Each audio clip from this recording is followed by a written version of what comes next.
The scream of sirens, the scramble to find survivors. These are the images from 5 years of conflict in Syria. A ceasefire is set to take effect Monday at sundown. But over the weekend, a monitoring group said a surge of airstrikes on rebel-held areas left at least 90 people dead and scores more wounded. Rebels fought back, shelling government-held areas. A February ceasefire collapsed within weeks, and fighting escalated throughout the summer.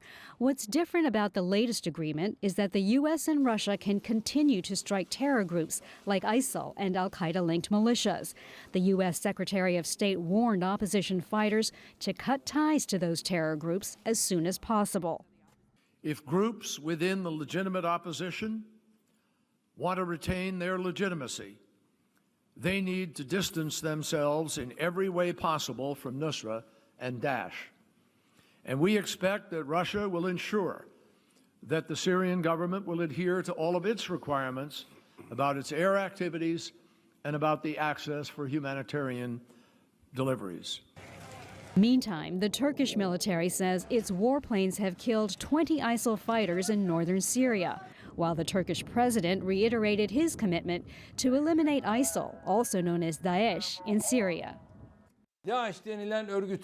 It is our primary duty to our people to defeat Daesh in Syria and prevent it from staging attacks in Turkey. President Erdogan also pledged to deepen his crackdown on Kurdish militant groups. Last month, Turkish forces crossed into Syria, moving against ISIL, but also pushing back the advances of Syrian Kurdish fighters. Turkey views them as an extension of the PKK, the Kurdish rebel group that has waged a 30-year insurgency inside Turkey.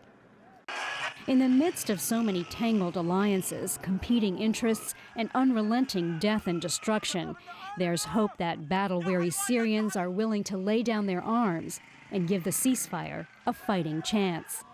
Malini Wilkes, CCTV.